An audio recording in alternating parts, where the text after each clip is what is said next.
Well, hello, and how are you doing? I just need to finish this finish, wow, finish writing this message to my brother-in-law. There you go. Just wanted to let him know I was starting a live stream and that I'll talk to him later. Hey, Steve, how you doing? I'm not too bad. This evening I am. Why is that not adjusting? There we go. I'm not too bad this evening. I'm a little tired. It's been it was kind of a strange weekend. Saturday did a live stream from the pub with my podcast partner, my buddy, and that was good. It was a lot of fun. And took it easy Saturday night. Watched some hockey. Went to bed early. And Sunday when I woke up, felt like I was hit by a truck, thanks to seasonal allergies. And being that it's springtime, the pollen is.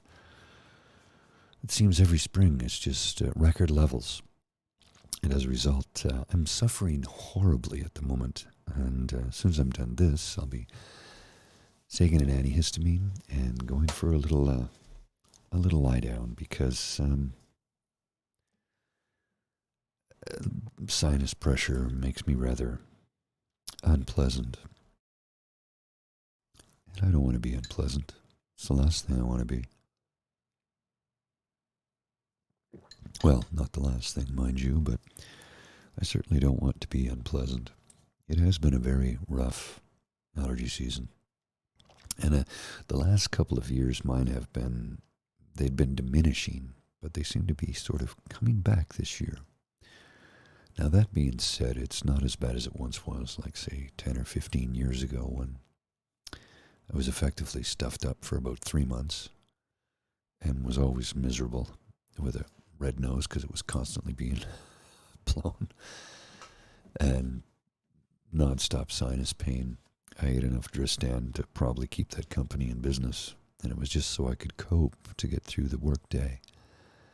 These days it's not so bad because I'm no longer on construction sites, so that makes a big difference. When you have a sinus headache and you have to listen to the sounds of a construction site for 12 hours, it's really not very pleasant. But here I am, sitting here in my creaky office chair. I wish it didn't creak so much. I only bought this last December. It's one of those mesh ones that breathes well. I got it on sale. It wasn't a Herman Miller. Those are way more money than I can afford. This is a Staples special, but it has a lumbar support and a adjustable headrest. But I have a neck massage thing that I flip over. Anyway, I'm babbling, and that's not the reason we came here now, is it? For me to babble. Came here to talk about how allergies can affect one's mental health. And in my case, what it does to me is it creates a lot of moments where I just don't sleep well. And poor sleep diminishes one's mental health. Because let's face it, running on 2-3 hours sleep a night, really, it's not healthy physically and emotionally. Last Thursday, I was able to get exactly 1 hour of sleep. So Friday, I was pretty tired and made it through the workday, no problem. Things went quite smoothly, all things considered. Usually I go to the pub on Friday to meet with my buddies, and because I'm not drinking right now, I'm training. I had a couple of Heineken 00, and they taste exactly like a Heineken. And I'm not a big Heineken fan per se, but if you're going to have a non-alcoholic beer by a company like that, you would hope it would taste like what it's supposed to, and it does. So kudos to Heineken on creating a good product. I prefer the Guinness 0, but it's not available here in Canada yet. So, hey Danielle, how you doing? So yeah, I had 2 pints, bottles because they only sell it in 330 milliliter bottles, which is, I'm used to it, a 500 ml pint. Um, 2 bottles of that, and I was extremely tired from only getting 1 hour sleep the night before, and my allergies were kicking my butt, so it was like, gents, I was there for an hour and then came home and lied down on the couch and then proceeded to fall asleep for about 3 hours, which I think helped. And then I got up and contributed to my buddy James's podcast. He's got a show following this one here at 9:30, so I've got a hard exit at 9:30 this evening. He has a special guest interviewing on his channel. It's Blackballed if you want to check it out. It's an interview show. It's very good. He's really good at his job, and he gets some great guests and has some really compelling interviews. This past Saturday, actually, he interviewed Noam Chomsky. He had him for 60 minutes. And I don't know if you're familiar with Noam Chomsky, but he is one of the leading intellects of our time. And things he talked about 20 years ago are coming true today. He said, this is what's going to happen if we don't change our ways. And the man's right almost every single time. So anyway, so lack of sleep takes its toll, and poor sleep because of the, that whole, you can see, hang on a sec, I'll just do this. You can see the hockey games on in the background there. The sound is off, though. I'm not paying attention to it right now. But Marvin Minsky, I'll check him out. Thank you. The thing about lack of sleep, it really affects your daily ability to process information correctly. And as a result, you can be a little grumpy. That's what I'm trying to say. Am I out of focus? I can't tell if I'm in and out of focus or not there. You tend to be a little grumpy and cranky and short-tempered, but not only that, you become very forgetful. And all of these are signs of depression, but adding lack of sleep on top of that only makes it much worse. And then I've noticed, actually it was an ex-girlfriend who noticed and pointed out to me. She said, when you get very tired, or when you have a lack of sleep, when you've worked too much and haven't slept enough and hadn't taken enough downtime away from work, that's when your anxiety starts to peak. Now, I didn't notice this because I wasn't looking for the pattern. I just would notice that all of a sudden my brain was a mess. But I'm thankful for her for pointing that out to me, because when I start to feel the anxiety, it's like, okay, go and try and lie down. Hi, Jen. How you doing? Try and lie down. Try and get some rest. Sorry, Danielle, I meant to reach out to you yesterday, but I wasn't in good shape. I went for a walk, picked up some groceries. When I came back, I was in the middle of a full-blown allergy. I won't say attack, but I could barely see at that point, so I took some antihistamines, and then that knocked me out for a few hours, but I was clear-headed later. But I'll reach out to you after this evening. I'll send you a message, and we'll have a chat. So yeah, my Sunday was not the best Sunday, and I had plans. I wanted to get some things done, but when you're just not sleeping, you're tired, and your body is telling you to lie down and take a rest. It's what I did, and it I oddly enough felt a little guilty about it. It wasn't like I was missing out on beautiful weather, because yesterday was not very pleasant. But I had some things I wanted to do, and there was some people I wanted to see, and I didn't have the energy. And it's difficult for me to admit, but when I get fatigued like that, that's when that old dark beast of depression just creeps in.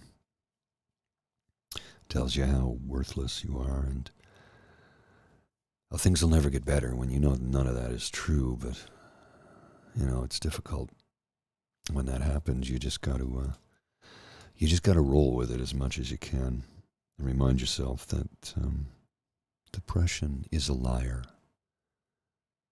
It lies to you. It doesn't tell you the truth. It tells you terrible things to mess with your own mind, and it's your own mind telling you these things. That's the weird part. I wish I knew a way to fix it. I mean, the medication makes a tremendous difference. I don't I don't wake up in despair. I don't dread getting up in the morning. I don't hate myself anymore. I also don't think I don't deserve happiness. I don't think that. I believe I do deserve a right to be happy. I do deserve to be loved. I do deserve to have love. I mean, I don't actually know if I'm ready for it, but are we ever really ready for that? I'm not one to say. It would be nice to be in a relationship again, though. Um, yeah, that's all I'm going to say about that right now. I have to think about others. Um,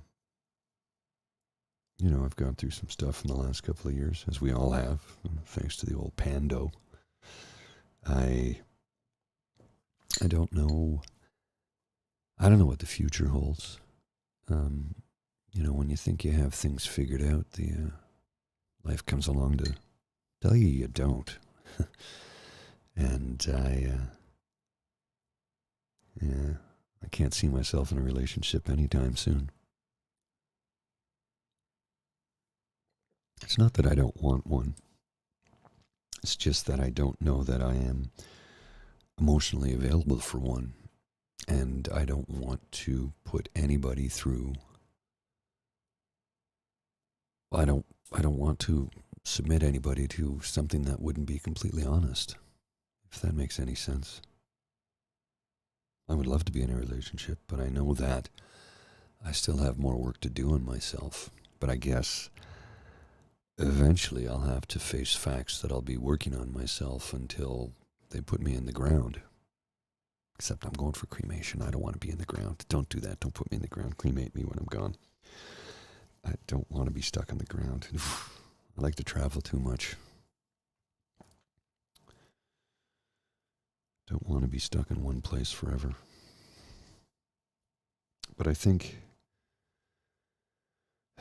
the fatigue I get right now because of the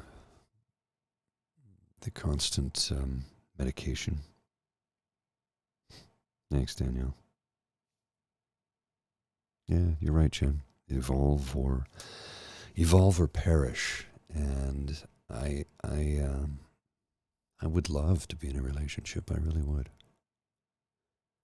But I don't know that. I really don't know that I'm ready for it.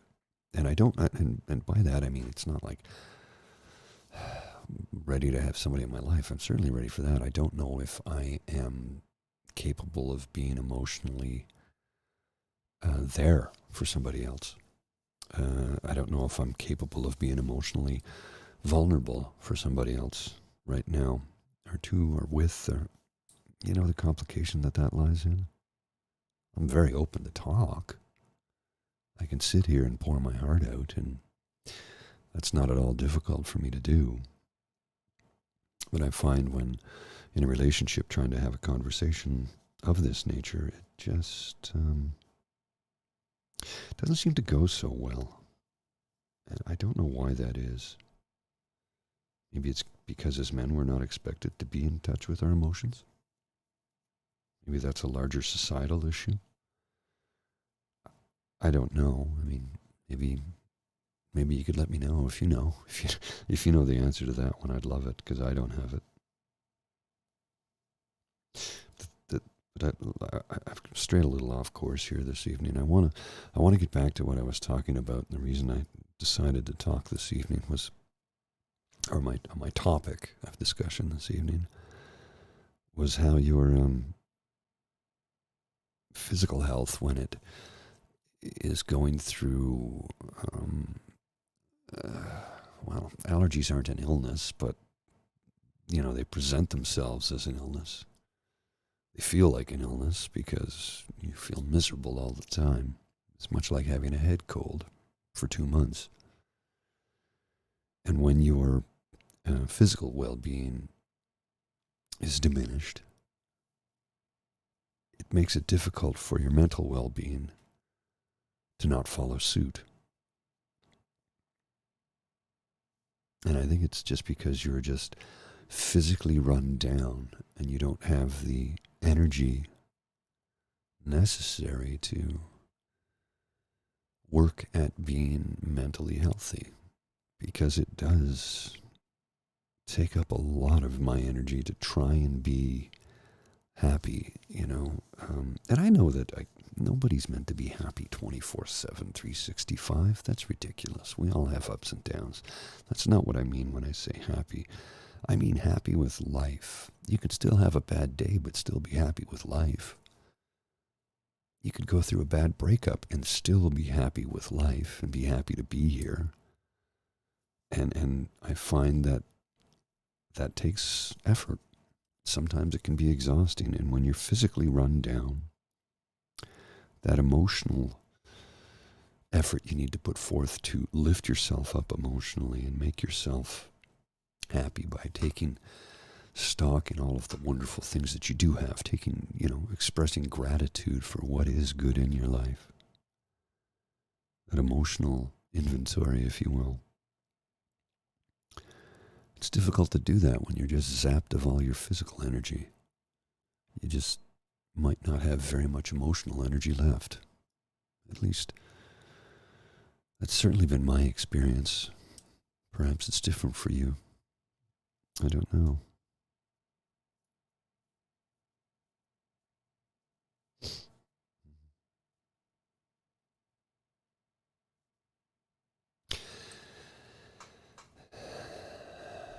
Breathing does help. And I know that sounds silly, and I've said it, 100 times, but breathing helps. And not just the autonomic nervous system breathing to keep your body alive, but breathing with purpose. Deep breathing. Breathing with the purpose of making yourself feel better. Whether it's from an anxiety attack and you need to calm your nerves, or you're feeling very desperate, in a state of despair and loneliness. If you can calm your mind enough to remember to breathe deeply with purpose, breathe in, hold it for a few seconds, and let it out. It's amazing what 10 or 15 deep cleansing breaths will do for your body and mind. It will help to calm you, but it will also lift you up. It's the same thing with laughter. When you laugh, your body responds and releases chemicals that make you physically feel better. Even when the laughter is faked, the same chemical reaction occurs. See, the thing about the human body is we can cheat it and get the same results as if it were real. Deep breathing exercises, some vigorous exercise, cardio, preferred to get the heart rate up. That can help you to calm yourself. Once the blood gets pumping, the body feels better because endorphins get released. I'm sure you've heard of the people talk about runner's high. It's just a massive release of endorphins from exercise. Hack your brain. That's right. Oh, that's from CBT. I did not know that, Danielle. Thank you. It's something I've been doing for a long time, but I didn't know what it was from. Irony of ironies. Here I was actually giving out good advice. Go figure. I don't know a whole lot, but I can speak about my experience and, you know, how I've managed to stick around for 54 and a half years.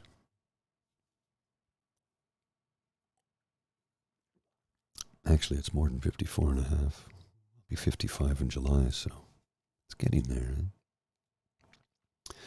One of the things that I discovered was, well, I can't get too philosophical here. We are short on time, and I'll save some of that for the next episode every Monday at 9 p.m. Eastern Daylight Time, Eastern Standard in the autumn and winter.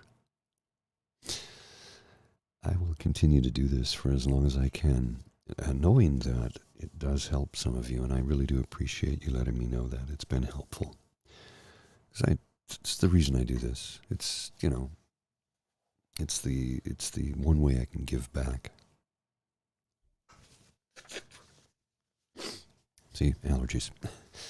It's not like I can donate a lot of money to charity. I can't do that. And I find that trying to get involved in the community, I do as much as I can, but I don't have a lot of free time. So, Monday evenings are reserved for you beautiful people. I'll spend this 30 to 45 minutes, 30 minutes today, chatting with you and letting you know that I'm here to try and help you in any way I can. And if my buddy once said, dulcet tones help you in any way, and the words that I speak can help you to feel a peaceful relaxation, maybe a deeper sense of well-being, well, then I've succeeded, because that is what I've set out to do.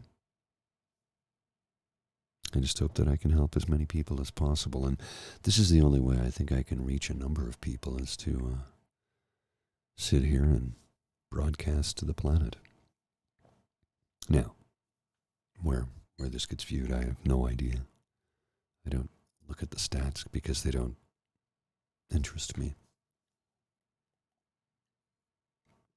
I don't do this for that. Was it something that was said in an interview we conducted recently? You know, the giving is the best thing you can ever do.